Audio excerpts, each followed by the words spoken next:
Bonsoir Anne-Claire Legendre. Merci d'être sur le plateau. Vous êtes porte-parole du Quai d'Orsay. Bonsoir Thierry Arnaud, éditorialiste international BFM TV. Information cet après-midi du Quai d'Orsay. Un décès, la France endeuillée pour la première fois officiellement en Israël. Que sait-on de cette ressortissante française puisqu'il s'agit d'une femme? Alors nous avons en effet, malheureusement, très tristement, à déplorer le décès tragique d'un de nos ressortissants, une ressortissante française, dans les attaques terroristes menées par le Hamas contre l'État d'Israël. C'est une nouvelle, évidemment, que nous avons partagée cet après-midi avec la plus grande tristesse. Et nous sommes en contact avec sa famille pour lui apporter tout le soutien nécessaire face à cette épreuve. C'est le travail que font aujourd'hui nos équipes diplomatiques, à la fois à Paris, mais aussi sur le terrain, puisque vous savez que notre ambassade en Israël, notre consulat général à Tel Aviv et notre consulat général à Jérusalem sont pleinement mobilisés. On va revenir justement à ce que c'est extrêmement intéressant de voir dans une situation de crise comme celle-là, comment on s'organise.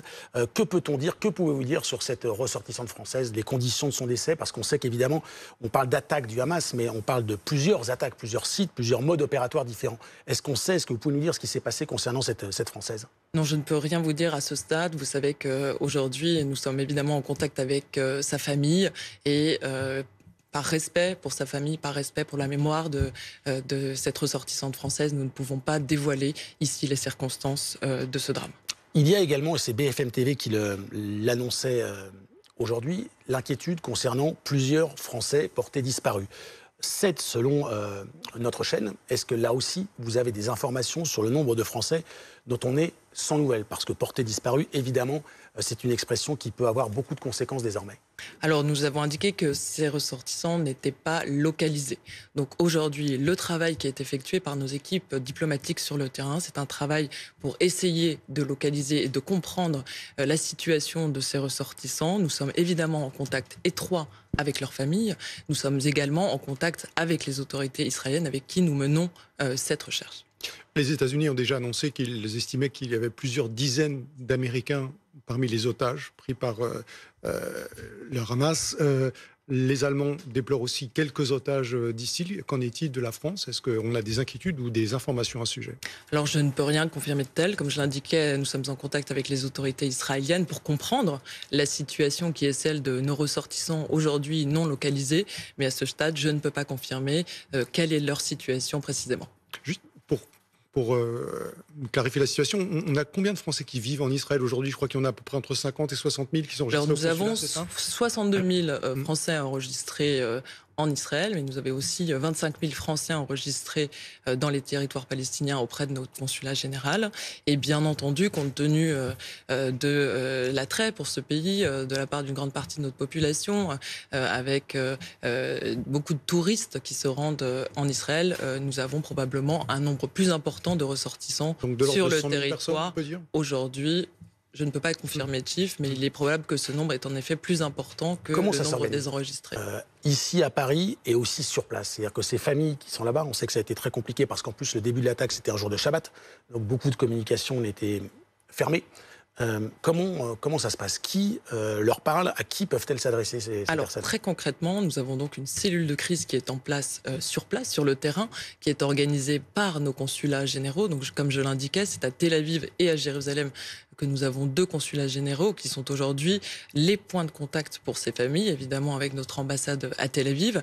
Et il y a donc une réponse téléphonique qui est aujourd'hui organisée, qui leur permet de poser des questions. Et donc, je peux vous indiquer que nous avons eu d'ores et déjà dans cette cellule de crise plus de 250 appels reçus et traités par nos équipes sur le terrain, mais il y a aussi toute une série de messages qui leur est envoyés. Vous imaginez bien que dans une situation aussi tragique, nous avons passé des consignes de la plus extrême vigilance à tous nos ressortissants, avec une vigilance toute particulière pour les abords de Gaza, bien entendu. On leur demande quoi concrètement? De rester chez eux, de ne pas, évidemment, de s'approcher de Gaza, vous l'avez dit, ça semble évident. Absolument, on leur demande l'extrême vigilance, ne pas se déplacer, éviter évidemment tout particulièrement de se déplacer dans la proximité de Gaza et à Jérusalem également, et évidemment de prendre contact avec nos emprises, mais aussi de suivre très strictement les instructions données par les autorités. Est-ce que certaines de ces personnes qui vous contactent demandent à être rapatriées? Est-ce que si la situation devait perdurer, la France doit réfléchir ou commence à réfléchir à comment rapatrier ces dizaines de milliers de Français.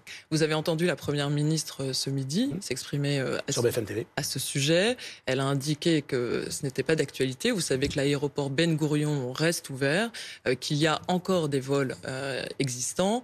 Alors, Air France a de fait pris la décision de suspendre ses vols, mais nous espérons un retour à la normale du côté d'Air France, compte tenu du fait que l'aéroport reste ouvert. Que vous dit l'ambassadeur français qui est sur place? Il y a deux sites de représentation française, mais qu'est-ce qu'il vous raconte? Le chaos, la sidération était visiblement générale, à la fois sur place et aussi un peu ici. Mais qu'est-ce qu'eux, ils vous racontent? Est-ce qu'ils ont pu avoir des contacts? Est-ce qu'ils peuvent sortir? Est-ce qu'ils peuvent échanger? Est-ce qu'ils peuvent recueillir des informations? Bien sûr, nos diplomates, ils sont au contact. Ils sont au contact à la fois des Français, et c'est évidemment leur priorité aujourd'hui que de s'occuper de la communauté. Mais nous sommes évidemment aussi en contact des autorités israéliennes pour comprendre ce qui s'est passé. Et vous savez à cet égard que le président de la République et la ministre ont eu immédiatement hier la possibilité de s'entretenir pour le président avec le président Herzog et le Premier ministre Benjamin Netanyahou, et pour la ministre avec son homologue Eli Cohen, pour à la fois leur exprimer toute notre solidarité et leur indiquer que nous étions en soutien, marquer évidemment nos pensées pour les victimes. Vous avez indiqué tout à l'heure le bilan extrêmement lourd qui est celui connu par Israël face à une offensive dont j'indiquais, comme je l'indiquais tout à l'heure, qu'elle est vraiment sans précédent. Elle a également contacté son homologue palestinien, fait partie de la liste des nombreux appels qu'elle a eus au cours des dernières heures. Pour lui dire quoi? Alors la ministre s'est en effet entretenue avec son homologue palestinien, mais pas seulement palestinien. Elle a eu hier son homologue égyptien, jordanien. D'ailleurs, le président de la République également s'est entretenu avec le président Sisi.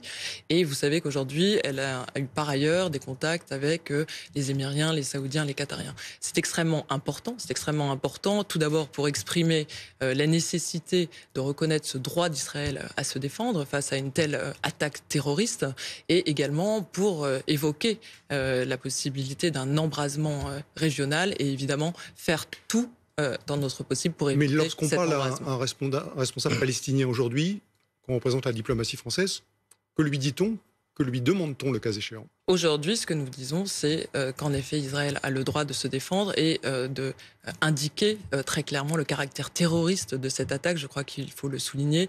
Et je crois qu'un des éléments les plus odieux qui vient confirmer ce caractère terroriste, c'est évidemment les prises d'otages. Les prises d'otages particulièrement indignes et odieuses. Et nous appelons évidemment à la libération immédiate des otages pris aujourd'hui par le Hamas. L'autorité palestinienne n'a visiblement pas la main. Il ne contrôle pas grand-chose dans les territoires palestiniens. Qui aujourd'hui peut œuvrer à la désescalade? Est-ce qu'aujourd'hui Paris œuvre à la désescalade quand on voit le président iranien Raïssi qui soutient ouvertement palestinien, qui a appelé les responsables du Hamas et du djihad islamique? Quelle peut être la place de la France dans cette désescalade? Quels sont les mots qu'elle emploie et à qui peut-elle les adresser, ces mots? Tous nos efforts, ils vont en effet pour éviter cet embrasement régional, pour faire en sorte que ces attaques cessent. Et c'est le message que nous avons passé à tous les partenaires régionaux. C'était bien le propos du président de la République et de la ministre adressé à leurs homologues dans la région. Vous savez que nous aurons également une réunion du Conseil de sécurité des Nations Unies dès ce soir pour évoquer la situation, et c'est évidemment le propos qui sera tenu dans cette enceinte. Est-ce que la France souhaite, comme certains de ses partenaires, que la question de l'aide économique aux Palestiniens soit mise sur la table? Il faut rappeler que c'est une économie qui vit sous perfusion, notamment grâce aux fonds européens. L'aide directe et indirecte de pays comme la France est très importante. Juste pour donner un ordre de grandeur, il y a la moitié de la population de la bande de Gaza qui est dépendante de l'aide alimentaire. Donc, je vous le disais, l'Allemagne a souhaité évoquer ce sujet et éventuellement suspendre l'aide économique aux Palestiniens. Est-ce que c'est aussi la position de la France? Je crois que nous n'en sommes pas là aujourd'hui. Comme l'a indiqué la ministre, notre priorité, c'est évidemment d'éviter un embrasement régional. Elle a eu l'occasion de s'exprimer aujourd'hui dans Ouest France, vous avez pu voir ses propos, et d'indiquer que le Hamas n'était pas le représentant de tous les Palestiniens et qu'il y avait aussi des Palestiniens qui souhaitaient pouvoir vivre dans la paix côte à côte avec les Israéliens. C'est d'ailleurs la solution préconisée par la communauté internationale. Et quand la situation reviendra au calme, il sera évidemment urgent de revenir à la nécessité de trouver une perspective politique sur la solution des deux États. Une dernière question très concrète avant de vous libérer ce soir. Évidemment, j'imagine très mal que les francophones qui sont en ce moment sur le sol israélien puissent nous regarder, mais leurs proches, qui nous écoutent, qui nous regardent ce soir, que doivent-ils faire s'ils veulent avoir des nouvelles, aider, passer des informations? Je crois que ce qui est important, c'est de dire à leurs proches de respecter les consignes qui sont données à la fois par nos représentations diplomatiques et par les autorités israéliennes sur le terrain. C'est le plus important, et de bien rester en contact avec nos représentations diplomatiques sur le terrain qui sont vraiment mobilisées 24 heures sur 24 pour leur venir en aide. Merci beaucoup, Anne-Claire Legendre, d'avoir été ce soir, porte-parole du Quai d'Orsay, d'avoir été avec nous ce soir. Je rappelle donc cette Française qui a été tuée sur le sol israélien, et l'information BFM TV que vous ne nous avez pas confirmé, mais 7 franco-israéliens qui sont portés disparus sur le sol israélien.